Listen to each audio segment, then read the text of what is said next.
మాజీ సీఎం జగన్ పల్నాడు జిల్లా పర్యటనపైన ఉత్కంఠ మధ్య కొనసాగుతోంది. సత్తెనపల్లి నియోజకవర్గ పరిధిలో రెంటపాళ్లకు జగన్ కొద్దిసేపట్లో చేరుకున్నారు. గతంలో చోటు చేసుకున్న పరిణామాల నేపథ్యంలో పోలీసులు ఆంక్షలు జగన్ భద్రతా కాన్వాయ్తో పాటుగా 100 మందికి మాత్రమే అనుమతిస్తామని తేల్చి చెప్పారు. అయితే వైసీపీ నేతలు యథావిధిగా జగన్ టూర్కు భారీగా ఏర్పాట్లు చేస్తున్నారు. జగన్ పర్యటనకు ఆంక్షలపైన ఆగ్రహం వ్యక్తం చేస్తున్నారు. దీంతో జగన్ పర్యటన వేళ హైటెన్షన్ నెలకొంది. మాజీ ముఖ్యమంత్రి జగన్ కాసేపట్లో సత్తెనపల్లి మండలం రెంటపాళ్ల వెళ్లనున్నారు. ఆత్మహత్య చేసుకున్న రెంటపాళ్ల ఉప సర్పంచ్ నాగమల్లేశ్వరరావు కుటుంబ సభ్యులను జగన్ పరామర్శించనున్నారు.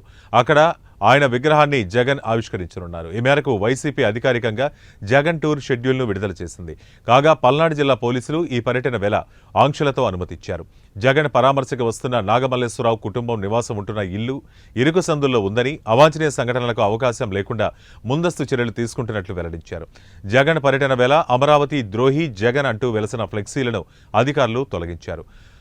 వైసీపీ పల్నాడు జిల్లా నేతలు మాత్రం జగన్ పర్యటనపైన ఆంక్షలపై ఆగ్రహం వ్యక్తం చేస్తున్నారు. జగన్ వస్తే జనం వస్తారని, తాము పోలీసుల సూచనల మేరకే నడుచుకుంటున్నామని చెబుతున్నారు. జగన్ పర్యటనలో జనం భారీగా వచ్చే అవకాశం ఉందని అంచనా వేస్తున్నారు.